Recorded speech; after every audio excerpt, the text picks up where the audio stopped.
Sportivi siciliani, ben trovati, nuova puntata di Penalty, tutto il calcio di cui il calcio vero non parla mai. Il quotidiano appuntamento, anzi in questo caso il settimanale appuntamento con il calcio dilettantistico siciliano per parlare del campionato di Serie D ma anche del campionato di eccellenza, mentre invece nella puntata di domani, quella in onda sul canale 19 di TVM Palermo, parleremo invece di promozione e anche di prima categoria.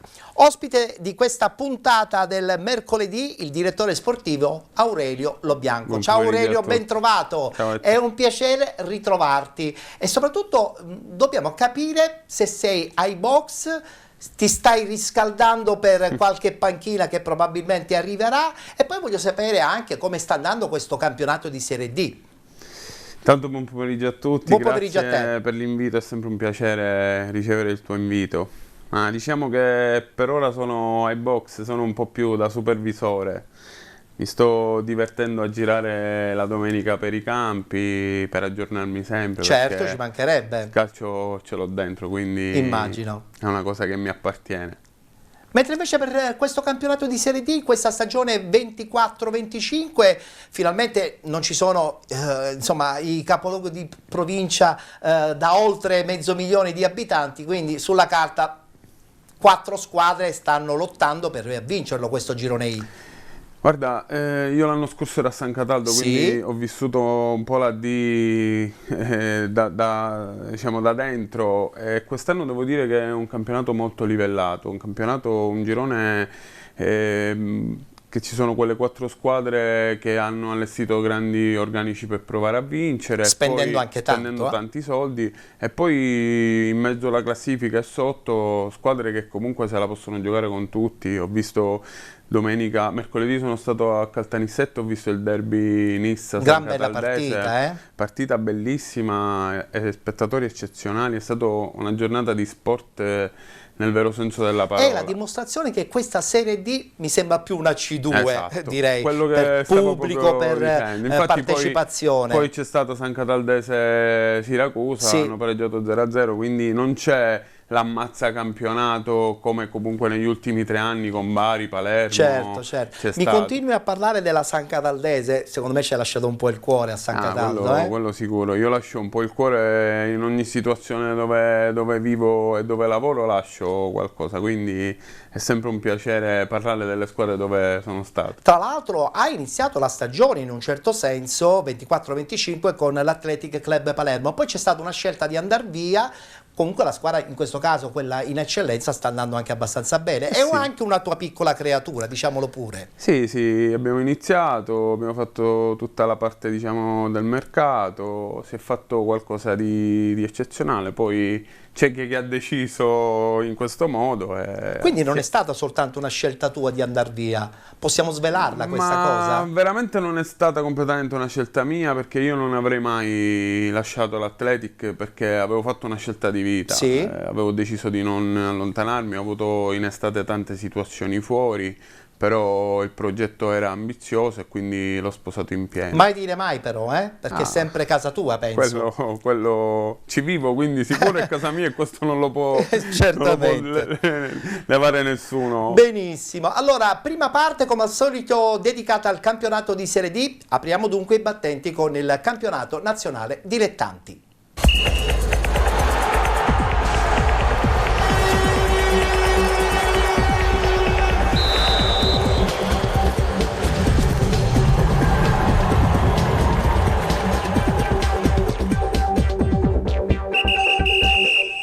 Si è giocata la 9ª giornata di andata, subito la schermata con i risultati.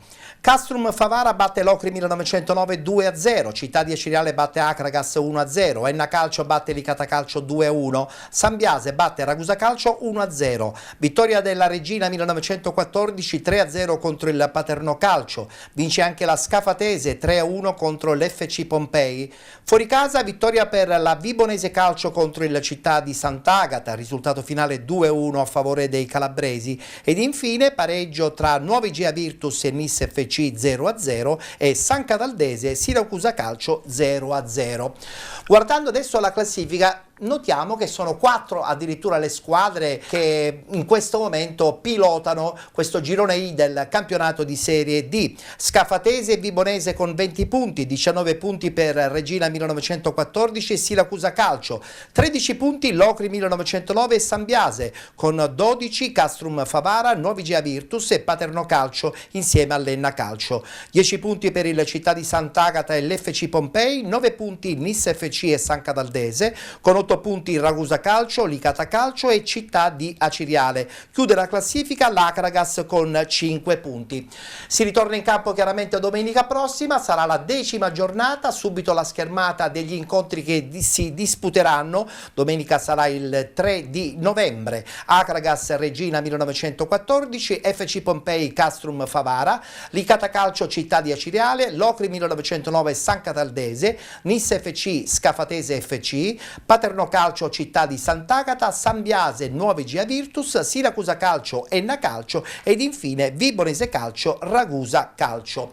Allora, partiamo subito con questo Città di Aciriale. Qualche piccolo problema secondo me c'è, perché i punti scarseggiano, la piazza reclama certamente posizioni importanti, risultati positivi che in questo momento non stanno arrivando. Cosa può essere successo quest'anno ad Aciriale? Ma Aciriale è spiegabile come una piazza come Aciriale si trova in queste zone della classifica. Diciamo che già a inizio anno c'è stato il sentore che qualcosa non andava quando era andato Ettore Meli a fare il direttore sportivo là, sì. Poi tutto assieme è successo non so cosa. È saltato tutto praticamente. È saltato tutto e quindi magari stanno portando avanti questi problemi che ci sono da inizio anno. È un peccato perché la piazza di Aciriale è una piazza che merita veramente categorie importanti.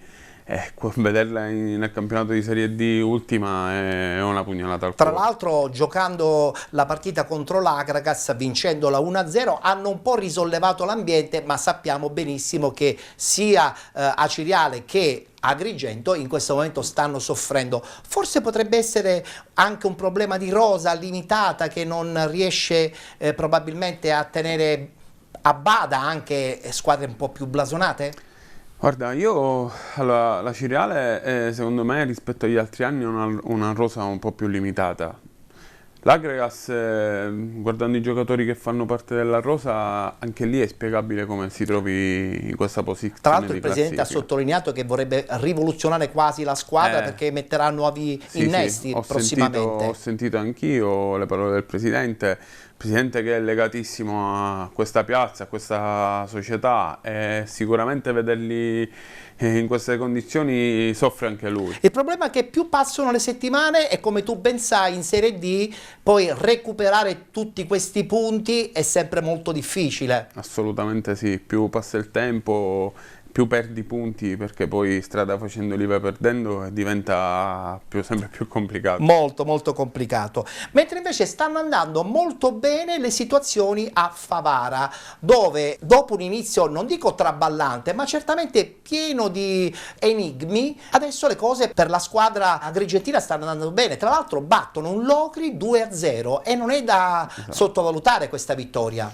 Io conosco bene il mister che Infantino. È una persona che sono legatissimo, a cui saluto, a cui do i miei più sentiti saluti, è Tino Longo, al di là della società che comunque so l'ambiente che si respira a Favara e non ho mai avuto dubbi che il Favara potesse fare un gran campionato perché era dunque soltanto una fase di assestamento iniziale, semplicemente che ci può anche stare. È una società che si è ritrovata in una situazione, hanno comprato il titolo dal Canicattì, quindi tutto un po' da organizzare, ma una volta che si partiva, quindi sei molto ottimista, sei molto ottimista. Assolutamente. Quindi salvezza. Conosco come lavora Infantino, quindi sono assolutamente. Non possiamo parlare di salvezza certa al 100% a questo punto della stagione, però non credo che ci saranno problemi. Esatto, quello me lo auguro intanto, però io dico che è difficile che Infantino possa avere problemi. È vero, condivido questo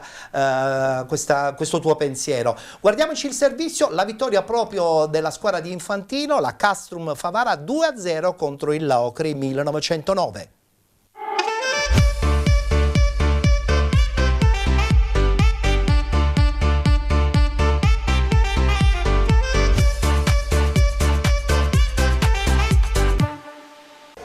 casa il Castrum Favara che davanti al proprio pubblico affronta il Locri, una partita fondamentale. Con le immagini prodotte da Giuseppe Montalbano entriamo nel vivo di questa partita che parte subito con un calcio di punizione in favore del Favara. Conclusione da parte di Vaccaro, smanacciata fuori dal portiere Donini.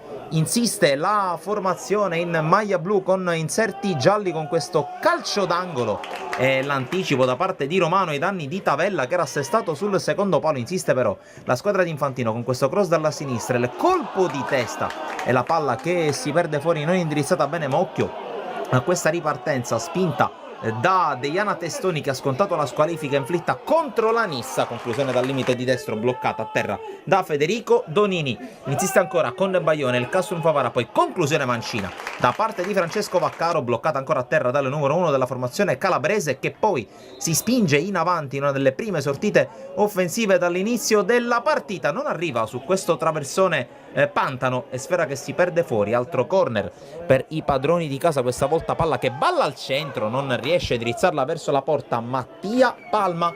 Occhio però a questo calcio di punizione per il Locri. Conclusione mancina da parte di La Rosa, sorvola non di molto la traversa e poi altro piazzato, questa volta scodellato al centro dell'area di rigore. In qualche modo prova ad intervenire la difesa, infine calcia fuori Giordano Pantano, ma occhio a questa azione insistita del Castrum Favara con Mudasiru che arma il cross per la testa di Mattia Palma. Non si vuole fermare il centravanti del Castrum Favara che coglie il gol dell'1-0 in favore dei gialloblu. L'abbraccio davanti alla panchina, l'abbraccio con Pietro Infantino e tutti i compagni, il momento migliore, il 42esimo del primo tempo per sbloccare il risultato. Poi nella ripresa si apre subito con un sussulto, segna ancora Palma, ma il direttore di gara, il signor Copelli di Mantova, ferma tutto, fuori gioco del numero 9 del Castrum Favara. Allora prova a prendere coraggio il Locri con questa giocata da parte di Leveque, poi il dribbling tentato dal nuovo entrato Gualtieri, alla fine non riesce a calciare la formazione Amaranto che poi si deve difendere da il tentativo col mancino da parte di Calogero La Piana, pallone fuori. L'azione successiva però, altra fuga sulla destra, questa volta Deiana Testoni calibra il cross ancora per Palma, questa volta è buono il colpo di testa simile a quello del primo tempo, poi aeroplanino alla Vincenzo Montella per il numero 9 del Castrum Favara che raddoppia a metà ripresa. Altro abbraccio con i compagni e poi partita quasi messa in ghiaccio dal Castrum Favara che però insiste ancora con Palma che si sente insuperabile in questo caso lo è Donini. Si dispera Palma perché l'opportunità era davvero ghiotta, prova a rispondere il Locri con questa azione manovrata, conclusione in qualche modo respinta da Scuffia, poi allontana la difesa sul tentativo ancora di Gualtieri, poi esce, si prende la standing ovation Mattia Palma che lascia il posto a Ouattara. L'abbraccio anche con Pietro Infantino per l'ombre del partito di questo Castrum Favara Locri, poi insiste la formazione calabrese che guadagna a un minuto dalla fine un calcio di rigore poco protestato dalla formazione di casa e allora il tentativo dagli 11 metri con la rincorsella, conclusione respinta da parte di Scuffia. Il tentativo di La Rosa mantiene la porta inviolata, il portierone e capitano del Castrum Favara, perché poco dopo arriveranno i 3 fischi da parte del signor Copelli. Vince il Castrum Favara che dunque porta a casa altri 3 punti, seconda vittoria interna della stagione per la squadra di Pietro Infantino che può sicuramente essere contento, sorridente e soddisfatto. Complimenti dunque a Pietro Infantino, vedremo cosa succederà nelle prossime settimane, lo aspettiamo non perché crediamo che non possa fare risultato, ma sappiamo benissimo che più si va avanti e più le partite diventano anche impegnative, soprattutto in Serie D, questo me lo puoi confermare, dato che anche tu sei stato un personaggio legato molto alla San Cataldese e a un campionato importante di Serie D. Quando si parla di Pietro Infantino ci sono sempre aspettative molto alte. È quindi... vero, è vero, è vero. Aspettative molto alte anche con il Sambiase che vince addirittura a Ragusa. Attenzione, Sambiase che ha alternato una fase iniziale pazzesca, poi c'è stato giustamente qualche rallentamento, ma rimane sempre secondo me una squadra da prendere con le pinze, soprattutto in Serie D, no? Sì, anche il Sambiase ho 2 giocatori che mi legano, che è Colombatti e Gabriele Zerbo, che li ho avuto io in passato e appunto li sento spesso. E proprio domenica parlavo con Gabriele, che hanno fatto una grande partita a Ragusa, hanno vinto, ha segnato Gabriele Zerbo, e loro sono consapevoli di essere una squadra unita, una squadra costruita per centrare prima Ci possibile. vogliono queste caratteristiche in Serie D, Esatto. niente da fare. Se non hai questa caratteristica all'interno del gruppo, in Serie D soffri ogni settimana. Quando si improvvisa lo puoi fare in promozione, lo puoi fare in eccellenza, la Serie D non ti dà scampo. Non ti dà scampo, L'improvvisazione è è vero. una cosa, le categorie esistono per questo. È vero, anche perché poi ogni punto partita dopo partita diventa sempre più difficile. E soprattutto è importante metterne più possibile di punti in cascina, Anche perché sennò poi rischi di soffrire dopo. Diventa ancora più... È vero, è vero. Bellissima anche la rete dell'attaccante del Sambiase. Volto pagina perché parlo anche a questo punto di Enna Calcio, Licata Calcio. Licata che zoppica quest'anno, mentre invece l'Enna, bene o male con Pagana, si è stabilizzato a centro classifica, deve guardarsi sempre alle spalle, però in questo momento quello che soffre un po' di più, soprattutto fuori casa, è il Licata. Allora, io poco fa guardavo la classifica, se tu guardi la classifica ci sono 13 squadre a 5 punti. È vero, Per farti capire, sì. l'Enna Equilibrata quella zona di settimane classifica. fa era in una situazione un po' pericolosa, ha fatto dopo 2 partite si trova in una zona tranquilla, in una zona, quindi il campionato non ti lascia mai la serenità, oggi mi vado a giocare quella partita. No, assolutamente, vabbè, l'abbiamo detto devi poc'anzi. sempre lottare punto a punto, partita a partita. Certo, sappiamo quanto è battagliero Peppe Pagana, che le È partite vero. se le gioca Sino sempre con il all'ultimo. coltello ai denti È fino vero, all'ultimo. è vero, è vero. Secondo me comunque anche lui farà bene, perché tanto carisma mette su quello che fa. Licata che deve riprendersi però, perché merita ampiamente posizioni più importanti, soprattutto in Serie D. Negli ultimi anni ci ha regalato stagioni meravigliose. Licata è, mi dispiace dirlo, per me è una delle delusioni di questo Sì, inizio campionato. sì, in molti perché lo comunque sappiamo il blasone della squadra che hanno, l'allenatore che è Pippo Romano, Numero uno, non Pippo si Romano. discute, il direttore che comunque in questo mondo sa cosa fare, e secondo me sta stentando un po'. Non so se cosa c'è, anche perché dico, se io penso che negli anni passati non avevano il campo, non avevano niente, e adesso comunque sono hanno ritornati sempre, nel loro campo. ora giocano a casa loro in un campo fantastico. Speriamo e stentano. bene, dai, bisogna tifare anche per gli amici di Licata. Per intanto ci guardiamo il servizio, vittoria proprio dell'Enna Calcio 2-1 contro il Licata Calcio.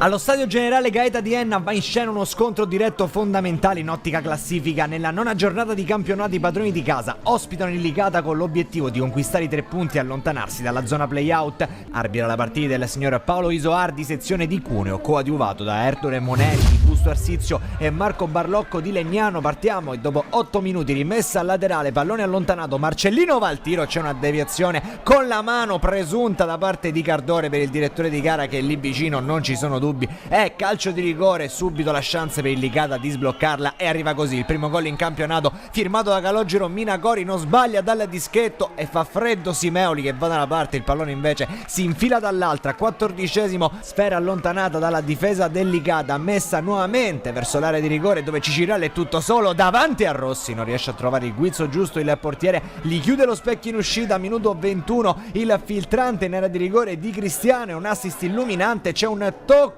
di D'Antona, secondo il direttore di gara regolare, ma ci sono le proteste dei gialloverdi, non è calcio di rigore. 24esimo, l'Enna rischia di farsi male da sola, perde il pallone, Bonanno dal limite dell'area alza la mira con la mancino. Minuto 37, calcio di punizione di Cristiano sul secondo palo, arriva una sponda per Demoleon, ma c'è un intervento di Lanza che è fondamentale per evitare il pareggio ennese. Dal corner che ne segue la sfera finisce dentro dove Mbaye stacca, non riesce però a imprimere forza e palla tra le le braccia di Rossi. Finisce così il primo tempo allo stadio generale Gaeta di Enna. Enna 0, Licata 1. Decide il gol realizzato dopo 9 minuti da Calogero Minagori. Si inizia con un cambio dentro subito Timmo Neri per l'Enna, minuto 46, cambia la musica e lo fa capire subito la compagine di mister Pagana. C'è una rimessa laterale di Mbaye, la difesa riesce a allontanare in un primo momento, il tiro provato, respinto, ancora Cristiano tra le braccia di Rossi, minuto 54, Enna che si riversa in avanti, Timmo Neri, destro a giro per cercare una deviazione, forse Cicirello la tocca, poi Demolion sbuca sul secondo palo ma non trova la coordinazione giusta per mettere in rete, entra Luscia per Rotella, un attaccante per un centrocampista, l'intenzione è chiara e al 61esimo un episodio favorisce anche l'Enna perché D'Antona, già ammonito, si becca questo chiaro secondo giallo e ovviamente il cartellino rosso, rimane in 10 uomini in Licata e manca mezz'ora. 63esimo calcio d'angolo dell'Enna respinto da Rossi, Cristiano la rimette dentro, Luscia con l'incornata ma sulla linea c'è un calciatore giallo-blu che nega l'1-1, sembrava cosa fatta. 68esimo sventagliata per Barrile, il numero 10 la mette giù, punta l'avversario, mette il cross dentro, c'è Cicirello, c'è la torsione di Re Giorgio, fa 1-1, l'Enna trova il gol del pareggio, terzo gol in campionato per l'ex Città di Sant'Agata che spara sotto la gradinata del generale Gaeta. Il capitano si va letteralmente ad arrampicare per abbracciare i propri tifosi, la partita però è letteralmente cambiata. 79esimo, un neoentrato Nardella riceve il pallone a destra in area di rigore, punta l'avversario, il mancino sul palo opposto clamoroso al generale Gaeta, l'Enna ribalta in Licata e trova un gol pesantissimo con Francesco Nardella. Trema letteralmente il generale Gaeta che saluta con la standing ovation l'uscita dal campo di Barrile, al suo posto Guadalupe e poi può partire la festa perché arriva la terza vittoria in campionato per l'Enna di mister Pagana che si allontana dalla zona playout. Adesso i punti sono 12 in classifica dopo il successo importante in rimonta contro il Licata firmato dalla coppia Cicirello e Nardella che ribaltano l'iniziale vantaggio nel primo tempo, firmato da Minagori su calcio di rigore. Finisce così allora, un cordiale salute come sempre, alla prossima.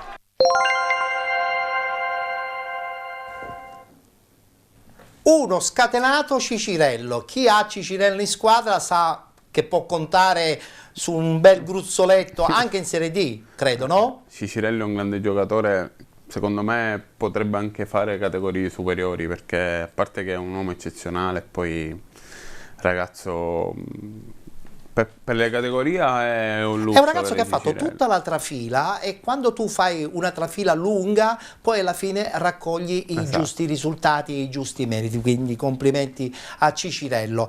Parliamo di Reggio Calabria? Attenzione perché questa regina adesso è a solamente un punto dalla vetta. Pergolizzi è uno che pensa bene però, perché lo ha detto, giocherò male, giocherò bene, non mi importa, l'importante è che faccio i punti e porto in posizioni importanti questa regina e ci sta riuscendo.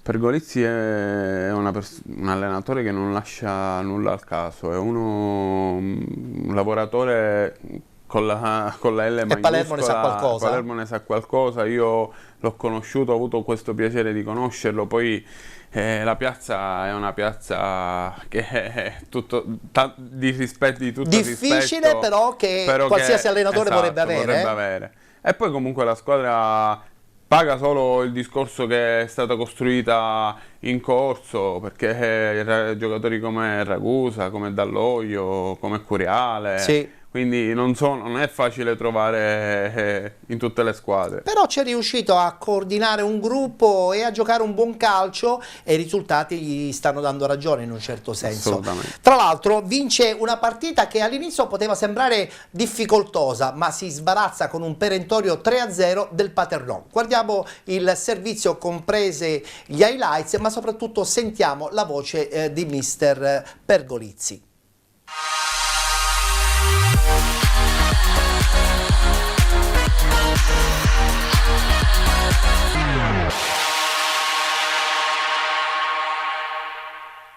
Forse domenica scorsa, giusto, chi avrebbe pensato, ecco, che potessimo fare 9 punti. Non dico io perché sennò torniamo allo stesso discorso, però è una squadra diversa, una squadra che spero che abbia capito quali sono le loro qualità ma soprattutto le loro potenzialità, e quindi partiamo da quello.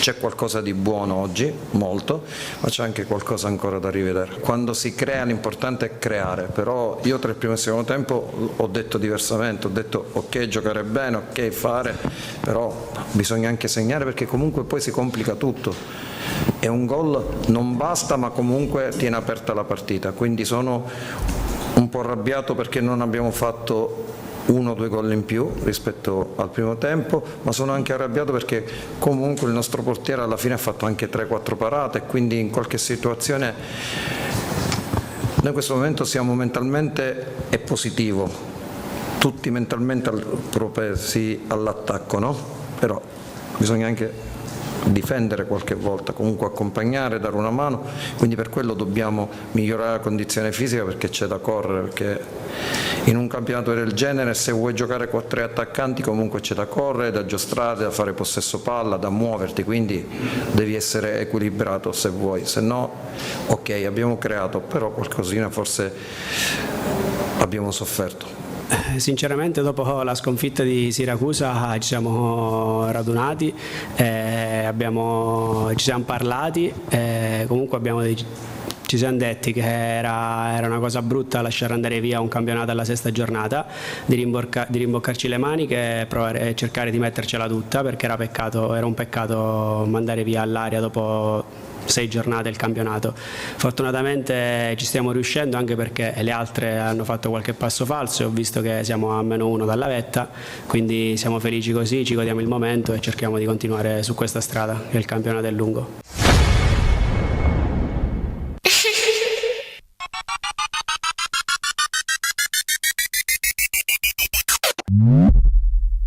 Regina dunque che vive un momento positivo, così come lo vive certamente un momento positivo la Vibonese Calcio, con questo Terranova che ci sorprende di settimana in settimana, trascina ancora una volta la squadra calabra ad una vittoria importante contro il Città di Sant'Agata. Voglio sentire il tuo parere su questa Vibonese. È veramente secondo te la squadra da battere in questo girone I? Ma Vibonese insieme alle altre, che è Scafatese, Siracusa e Regina, è una squadra assolutamente costruita per fare bene. La società è una società solida che da anni è radicata nel calcio, il direttore che conosco è un direttore che sa il fatto suo, l'allenatore hanno fatto bene la scorsa stagione proprio contro il Città di Sant'Agata, no? Assolutamente, quindi secondo me se la giocheranno fino alla fine, perché a differenza delle altre, vedi Regina, vedi Scafatese, vedi Siracusa, non hanno quella pressione che devono assolutamente vincere. Avevano i falli spenti ad inizio stagione. Esatto. Quindi non devono assolutamente vincere, però hanno una squadra e hanno il potenziale per poterlo fare. Poi c'è Terranova che... Chapeau. Chapeau. Guardiamoceli questi 2 gol meravigliosi di Terranova, vittoria proprio della Vibonese Calcio 2-1 contro il Città di Sant'Agata.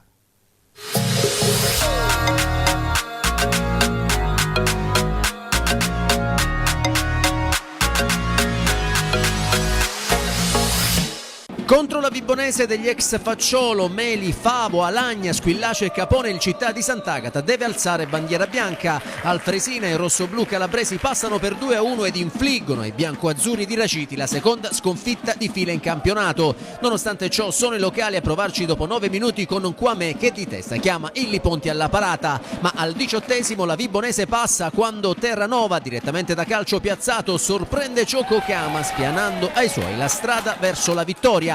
Il Sant'Agata reagisce subito ed è prima Kwame ad impegnare la difesa rossoblù con un tiro ravvicinato e poi Manfrellotti con un colpo di testa che Illy Ponti riesce a smanacciare sulla linea di porta. Calabresi che al 41° avrebbero però la chance del raddoppio su calcio di rigore concesso dal signor El Hamil su Alagna, ma dagli 11 metri il tiro di Terranova è disinnescato da Ciococama.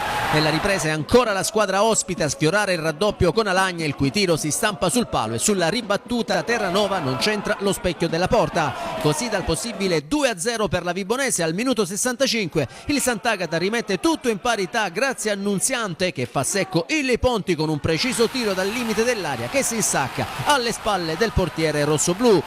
Gli ospiti non ci stanno e nel finale provano a fare loro la sfida, così dopo il tentativo di Favo al 74esimo che si perde alto, i rossoblù fanno centro al minuto 79 quando ancora Terranova su calcio di punizione mette alle spalle di Ciocco Cama, facendo così Sant'Agata 1, Vibonese 2 e per Terranova è doppietta personale. Con questo successo la Vibonese si porta in testa alla classifica con 20 punti in compagnia della Scafatese, mentre il Sant'Agata rimane fermo a 10 punti e scivola all'11° posto.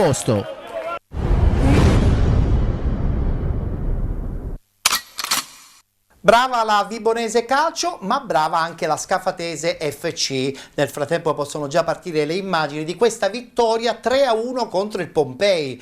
Da prendere con le pinze anche il Pompei, però loro si sono ripresi alla grande dopo la precedente sconfitta proprio contro la Vibonese, a dimostrazione che insomma in società hanno ancora idea di poterlo vincere questo girone. Sì, diciamo che venivano da due mezzi passi falsi perché avevano pareggiato, se non erro, la partita prima, poi con la Vibonese è arrivata la steccata, ora hanno avuto la forza di rialzarsi e vincere una grande partita contro una squadra che comunque anche un po' come indicata sta un attimino deludendo, perché ricordiamo che in base anche agli acquisti che hanno fatto ci sono giocatori come Pecca, come De Luca, come Rizzo, quindi il Pompei non è una squadra. Diamogli così. Tempo, no? Perché sono arrivati anche a campionato in corso. Poi mi fa piacere che vince, perché ogni volta che vince la Scafatese fa quei suoi balletti, quelle sue scene è vero, organizzate, è vero. Che è il bello del calcio anche questo. Scafati vuole la serie C. In società comunque il presidente lo ha affermato in settimana, questa vittoria ha rilanciato anche dal punto di vista mentale proprio tutto il gruppo, tutto il gruppo anche dirigenziale. Ettore, come ti dicevo poco fa, secondo me, a differenza degli altri anni, questo è un campionato che veramente non ci sarà l'ammazza campionato, ma ci saranno quelle 4 squadre che se la giocheranno punto a punto fino alla fine, perché la Scafatese, ragazzi, ha quei 5 giocatori che lo di scorso categoria anno erano superiore tra i professionisti, quindi in avanti quel Foggia fa i numeri, Foggia, ma ce ne sono tanti giocatori importanti, quindi non escludo che anche loro possano giocarsi il titolo alla grande. Sono contento perché in questa maniera questo girone I appassiona veramente settimana dopo settimana, ci fa piacere una cosa del genere, no? Regala grandi emozioni. Regala grandi emozioni, quindi complimenti alla Scafatese. Possono anche partire le immagini del pareggio tra San Cataldese e Siracusa Calcio. Da una parte la San Cataldese che insomma ha preso un punto pesante contro una squadra importante quale è appunto il Siracusa, dall'altro il Siracusa che con questo pareggio perde il primato conquistato proprio la scorsa settimana. Questi risultati non continui probabilmente possono determinare anche forse qualche piccolo problema all'interno del gruppo? Secondo me qualche malumore c'è. Lo percepisci pure tu?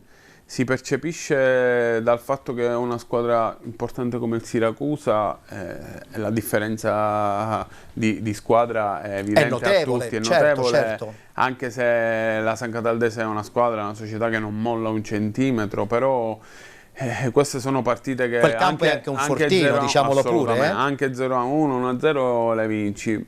Magari c'è quel malumore, quella cosa che poi non ti porta a vincere, a perdere dei punti importanti. Certo. Vedremo, aspetteremo chiaramente il ritorno con più determinazione da parte del Siracusa. E chiudiamo il tabellino riguardante il campionato di Serie D con il pareggio tra Nuovigea e la Nis FC. Tu conosci bene l'ambiente di Caltanissetta, insomma sei stato a San Cataldo. La Nis ha speso tantissimo, notevolmente il budget alto da parte di Giovannone, però ancora qualche risultato non dà la continuità in classifica. Diciamo che secondo me la Nis è un po' come il Pompei.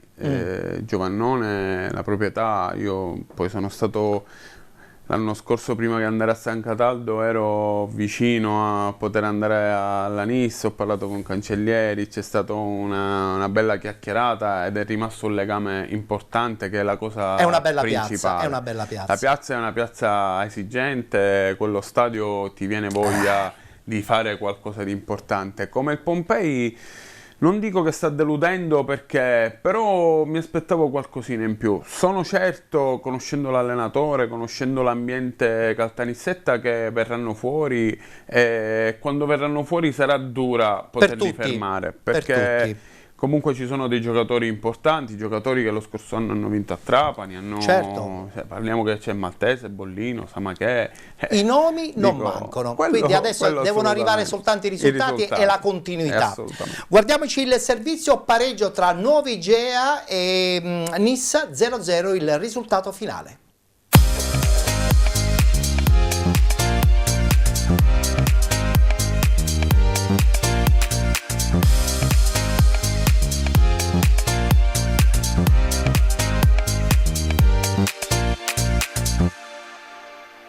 Mandato in archivio il turno infrasettimanale, c'è voglia di rivalsa in casa Igea Virtus e Nissa. Entrambe le squadre infatti si trovano di fronte con il chiaro obiettivo di dare una svolta dopo un ultimo periodo poco brillante. Nella nona giornata di campionato allo stadio dal Contres Baroni, i padroni di casa vogliono tornare al successo dopo appena 2 punti raccolti nelle ultime 3 uscite, percorso praticamente uguale anche per gli ospiti che tuttavia si trovano in piena zona play-out a quota 8 lunghezze.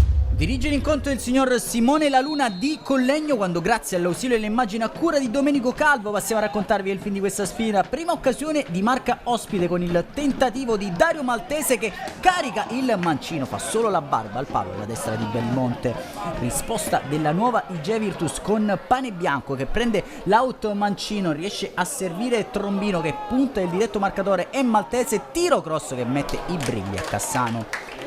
Si gioca su buoni ritmi, all'attimo l'occasione gol nel primo tempo. Allora Dall'Oro prova a dare una scossa ai suoi, imbucata per Diaz che sterza, mette a sedere il diretto marcatore. C'è il miracolo di Belmonte che salva porta e risultato. Ne segue un parapiglia e si proseguirà in 10 contro 10. Espulsi Mauro Bollino per la Nissa e Ferrante invece tra le fila della nuova Igea Virtus.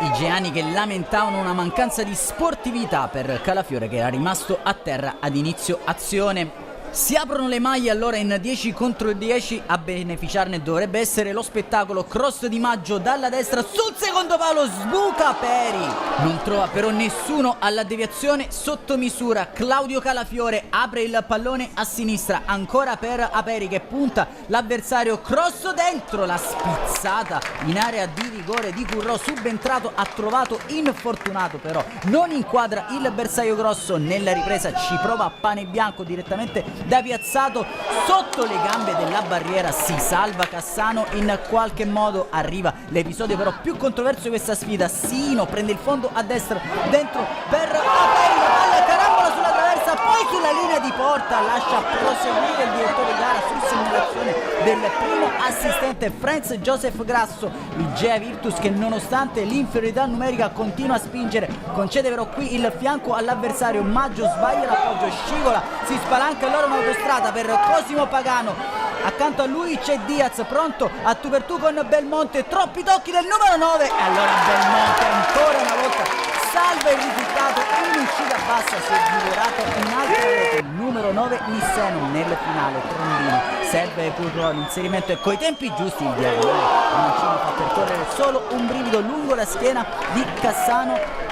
Nuova Igea Virtus che nel finale pagherà anche un eccesso di foga da parte di Federico Sino, gamba alta e allora secondo cartellino rosso di giornata per la compagine mister Di Gaetano e doccia anticipata per il numero 8. Si proseguirà in 9 contro 10. La nuova Igea Virtus comunque ha l'occasione di portare i 3 punti a casa. Lo spiovente di Pane Bianco, il pallone resta lì, arriva a Godoy, subentrato in questi ultimi minuti, miracolo da parte di Cassano e il risultato che resta così inchiodato sullo 0-0, pari e patta allo stadio dal Contes Barone di Barcellona. Sprozzo rivolto tra noi Igea Virtus e Nissa. Un saluto allora amici appassionati, appuntamento come al solito alla prossima. Chiudiamo il tabellino del campionato di Serie D con il nostro ospite. Dobbiamo fare un pronostico finale, nel senso che seppur giunta soltanto alla 9ª giornata, questa stagione probabilmente ha già delineato quelle società che sulla carta hanno più chance delle altre di vincerlo questo campionato. Su che punti? Mi stai mettendo in difficoltà. Lo so, io proprio per questo lo faccio. Per un attaccamento alla Sicilia, sì? dico Siracusa. Però sarà un campionato bello e avvincente fino all'ultima partita. Condivido questa cosa e mi piace. Scafatese e Vibonese diranno la loro, però da siciliano poi c'è sempre la regina, non lo dimentichiamo. Infatti, da siciliano dico Siracusa. Benissimo. Ci fermiamo, c'è la pubblicità, tra poco rientreremo in studio e parleremo anche dei 2 gironi del campionato di eccellenza. Rimanete con noi.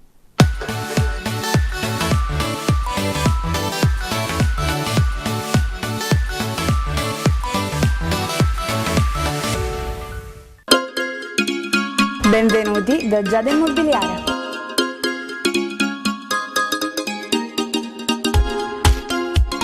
La professionalità come punto di partenza, la qualità dei servizi come riferimento essenziale. Tutto questo è Giada Immobiliare di Giuseppe D'Antoni.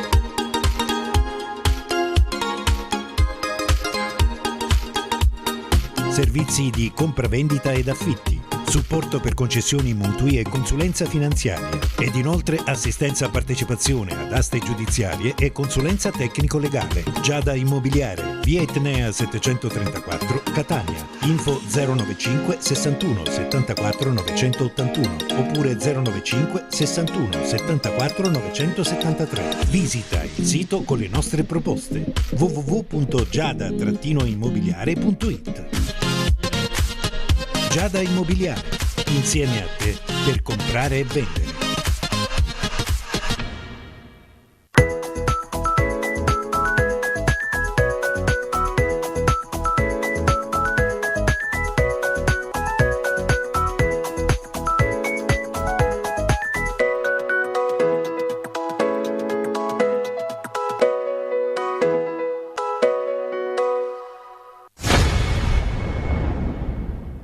Ben ritrovati ancora con Penalty, tutto il calcio di cui il calcio vero non parla mai. Iniziamo con la seconda parte e lo facciamo subito con il campionato di eccellenza proponendo il girone A.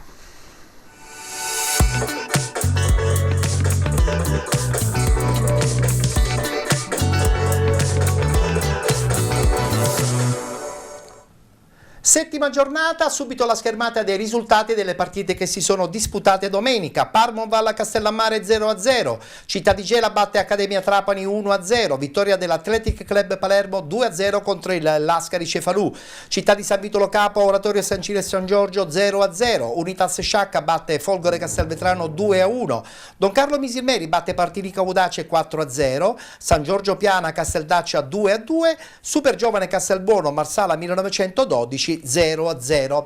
Al primo posto abbiamo la conferma per l'Athletic Club Palermo in testa con 17 punti, 15 punti per Città di Gela e Don Carlo Misilmeri, 13 punti Unitas Sciacca con 12 San Giorgio Piana, 11 punti Castellammare, 10 punti per il Città di San Vitolo Capo e la Parmonval, 8 punti Super Giovane Castelbuono e Partinica Audace con 7 Accademia Trapani, 6 punti Folgore Castelvetrano, 5 punti per Marsala 1972 ed Oratorio San Cile e San Giorgio ed infine chiudono la classifica Casteldaccia e Lascari Cefalù con 4 punti.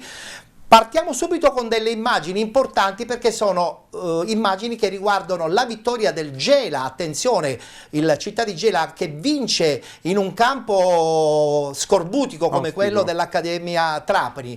Gela che ritorna in corsa a questo punto con questa ennesima vittoria importante fuori casa. Sì, diciamo che la vittoria di Trapani ha dato un segnale importante, è di nuovo lì a 2 punti dall'Athletic, domenica ci sarà il big match Gela-Athletic. Poi ci dai un pronostico, Sarà una gran bella partita con 2 squadre, 2 società che veramente vogliono far bene in questo campionato, quindi più che pronostico azzarderei 1x2 che è la cosa migliore. È la cosa migliore. Un Gela che praticamente annovera all'interno del proprio gruppo una rosa consistente, di grande esperienza, una rosa già vincente anche con lo stesso mister Gaspare Cacciola, prima a Giarre, poi anche in una piazza importante come quella di Siracusa. Io credo che insomma ha tutte le credenziali per essere veramente l'antagonista assoluta di questo Athletic, oppure prevedi anche qualche altra squadra che si può inserire?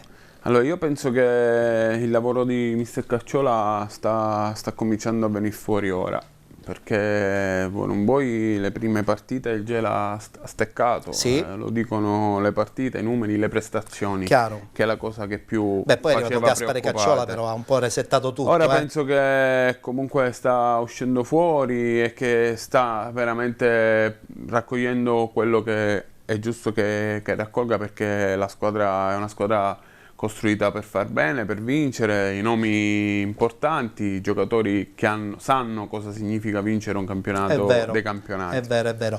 Guardiamo anche subito qualche immagine della vittoria della tua squadra, insomma, chiamiamola un po' del cuore, l'Athletic Club Palermo, che vince 2-0 contro il Lascari Cefalù, vittoria netta, vittoria che permette appunto di arrivare al big match con questo punteggio di vantaggio rispetto appunto alla squadra gelese. Come vedi l'Athletic?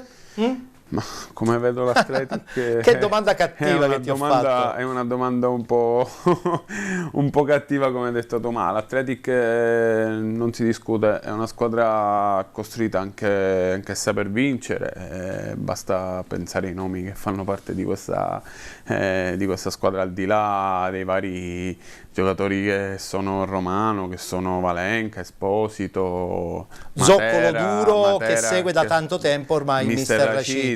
Poi ci va a mettere la chicca di Gaudio Mazzotta e Roberto Crivello. Dico, c'è poco da dire. Si fa la differenza con questi due nomi, assolutamente. Abbiamo detto che finirà con una bella tripla questa, questa partita. Anche perché poi magari qualcuno può pensare che no, è giusto, al di là di scherzi a parte, sarà una partita da tripla assolutamente, andrò a vedere perché è una partita bella da vedere, che vinca il migliore. Assolutamente. Dobbiamo regalare 30 secondi di gloria anche al San Giorgio Piana, del tuo amico Filippo Chinnici, ma amico anche di penalty. Un San Giorgio Piana che ha confermato comunque di essere una squadra pericolosa per tutte. Ha pareggiato adesso 2-2, d'accordo, in casa, forse... perdeva 2-0. Perdeva 2-0, ha recuperato, un punto fa sempre classifica, in più poi deve ancora recuperare di nuovo la partita contro l'Orotero Sancile e San Giorgio. San Giorgio Piana, come lo vedi? Diciamo che Filippo si merita più di 30 secondi. Assolutamente, infatti non ce ne voglio Filippo. Per problemi che abbiamo di tempistiche è giusto ritagliare quel che è giusto. Il San Giorgio è una squadra costruita per fare bene e Filippo non lascia niente al caso, un po' come Pietro Infantino. Sì. È un martello di quelli importanti. Pneumatico considerevole. Ci ho lavorato, ho vissuto anni bellissimi assieme e ti dico che a me non mi stupisce, perché lui è uno che veramente studia, ti conosce tutti i giocatori, conosce le squadre avversarie, come giocano, per la categoria è fondamentale questo atteggiamento. È la base, assolutamente. Dobbiamo voltare pagina perché adesso presentiamo subito il tabellino del girone B, sempre del campionato di eccellenza.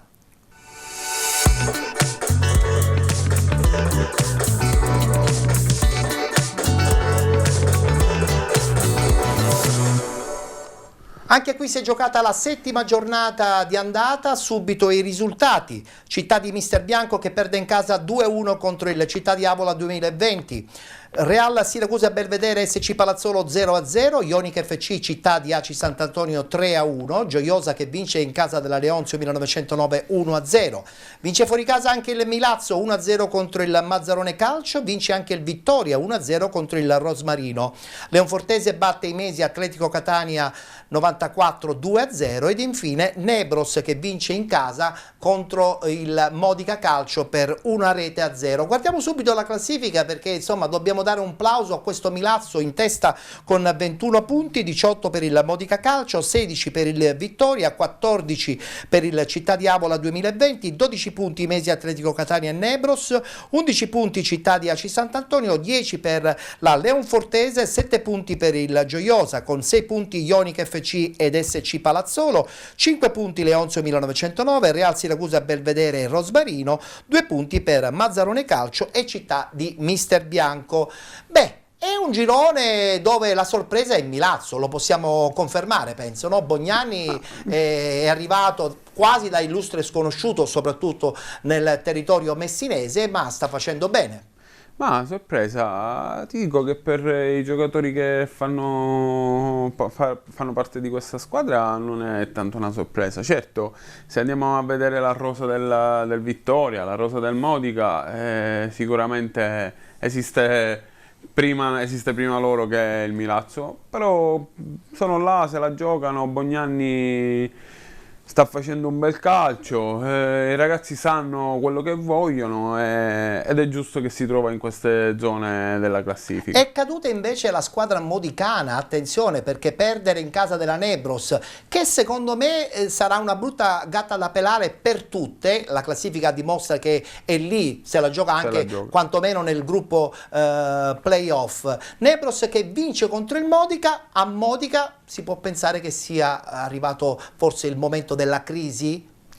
Alla Modica è una piazza eccezionale, ma vivono queste situazioni in modo che un piccolo ostacolo, una piccola parentesi, si mette tutto in discussione. Mette tutto in discussione ed è uno dei motivi per io Pitino c'ho stima, ho un rapporto eccezionale, quindi non ti nascondo che spero che finalmente possano lasciare questa categoria, perché la piazza merita tantissimo, ma come lo merita Vittoria, come lo merita anche Milazzo, però ne vince una. Anche perché Modica è da parecchi anni ormai che sta spendendo tantissimo in eccellenza. Tanto per andare. Io penso che quest'anno potrebbe essere l'anno giusto. Ora è una sconfitta, anzi molte volte le sconfitte aiutano per capire dove intervenire. Il problema è che si è perso contro la Nebros, che potrebbe essere una squadra insomma, che diventa mina vagante proprio per la zona alta della classifica, no? Ma guarda, la Nebros è una squadra costruita per dare appunto fastidio a queste squadre come la Sant'Antonio, perché basta pensare che nella Sant'Antonio ci sono giocatori che l'anno scorso erano protagonisti nel campionato di Serie D. Tra l'altro sono arrivate le dimissioni però del presidente Bella da Sant'Antonio. Ho sentito questo, che c'era qualcosa che non andava, però comunque sia la rosa è costruita da giocatori. Quindi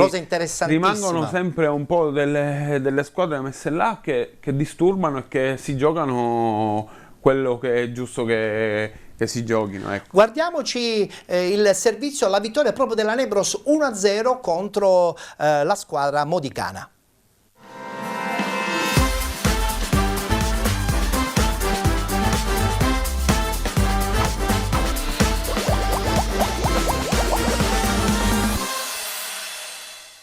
La Nebros firma l'impresa nella 7ª giornata di eccellenza, batte la capolista Modica alla quale infligge il primo KO del campionato e centra così la 4ª vittoria di fila in casa su altrettante gare giocate. La squadra di Palmeri, che davanti ai propri tifosi non ha ancora subito gol, ci prova dopo 14 minuti con Sciotto, la cui zuccata trova la parata di Pontet. Il Modica non sta a guardare ed è prima Maimone a cogliere il palo esterno direttamente dalla bandierina e poi Ido Iaga, ben servito in aria da Belluso, spara alto sulla traversa, ma la Nebros torna a spingere dopo la conclusione dalla distanza di buon tempo che si perde larga non di molto. I locali sbloccano la sfida al minuto 28 quando il direttore di gara concede calcio di rigore su Travaglia toccato da Mollica. Dal dischetto Scolaro non sbaglia, facendo così Nebros 1 Modica 0 e per Scolaro è la prima rete in campionato. Il Modica però avrebbe al 41esimo la chance per il pareggio. Ido Iaga però spara fuori da posizione vantaggiosa. Nella ripresa è la squadra di Pasquale Ferrara a cercare con forza la rete del pareggio. I rossoblu ci provano infatti a più riprese, al 55esimo con Arquin che di testa manda di poco sul fondo, 2 minuti dopo con Ido Iaga la cui punizione sfiora di poco il palo, quindi al 65esimo Belluso con una girata sotto porta chiama Mittica alla parata e con l'estremo di casa che si fa trovare pronto anche sul corner del solito Maimone al 73esimo.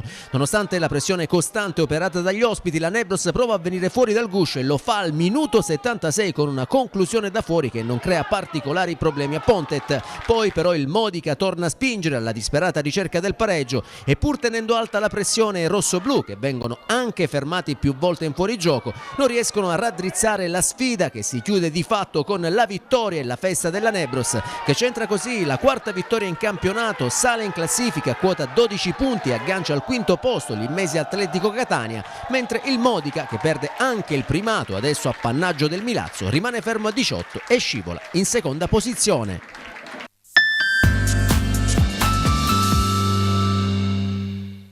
Modica dunque che perde il primato proprio a favore di questo Milazzo. Nel frattempo possiamo anche vedere le immagini di Mazzarone, dove la squadra di Bognanni vince 1-0. Ad inizio c'è questo calcio di rigore battuto da Capitan Gatto ed è la conferma che spesso e volentieri, soprattutto in eccellenza, ti ritrovi sempre una squadra che magari all'inizio non era candidata e invece poi dopo viene fuori con continuità. E adesso insomma questi punti che sono frutto di solo vittorie, fanno classifica e danno anche un po', insomma, ad intendere soprattutto al Modica che questo Milazzo non sta scherzando. Diciamo che adesso non è più una sorpresa. Bravo, adesso non è più una sorpresa, è vero. Quindi una volta che sei lì poi te le vai a giocare. Poi ho visto tanto entusiasmo tra i ragazzi, sono molto uniti. Sì, quindi sì. Gatto, che nessuno lo inventa. Lo inventa. A quella proprio cosa di trascinatore. È arrivato anche Franchina adesso da qualche settimana, ma che c'è stato qualche giocatore che contro... comunque conosce bene la categoria e sa il fatto suo. Ti dico, io dico sempre che il Modica ha qualcosa in più, però Bognanni col Milazzo darà fastidio. Vedremo anche come andrà a finire lo scontro diretto, che può diventare quella la partita dell'equilibrio di questo girone. È vero, è vero. Abbiamo dunque chiuso anche lo spazio dedicato al campionato di eccellenza, siamo ai saluti, voglio ringraziare Aurelio Lobianco per questa sua bella presenza, grande intenditore del calcio dilettantistico siciliano. Diciamolo pure, dal campionato di Serie D al campionato di eccellenza, se dobbiamo parlare di calcio, di numeri, di giocatori, di dirigenti, di equilibri, insomma Aurelio è la persona doc. Tu sei amico mio, quindi lo dici anche per No, lo dico perché è un dato di fatto anche, perché insomma l'esperienza non si inventa. È un piacere, sono queste cose che ancora mi legano a questo mondo, perché ci sono tante cose negative, poi parlare con persone come te che sei radicato nel calcio da quando io forse nemmeno ero nato e sentire queste parole mi danno la forza e la cosa di continuare, di andare avanti, perché il piacere è questo. È vero, ma ti vogliamo presto di nuovo in campo, perché insomma un dirigente di qualità come tu sei non può stare ferma ai box. Ci stiamo lavorando. Ci state lavorando. Il plurale è importantissimo. Grazie Aurelio, ci vediamo presto e speriamo magari nel raccontare casomai le nuove avventure in una nuova società. Assolutamente. Grazie ancora, una buona serata. Grazie ad Aurelio Lobianco, ospite di questa puntata odierna di Penalty che si chiude qui. Vi ricordo che siamo in onda sul canale 15 di 7 Gold, puntualmente ogni mercoledì in diretta alle 15:20. Siamo anche in replica poi nell'appuntamento serale sul canale 19 di TVM Palermo a partire dalle ore 21, ma siamo anche in onda alle 21:30 in replica sul canale 81 di Sesta Rete. Grazie per essere stati con noi, ci vediamo la prossima settimana.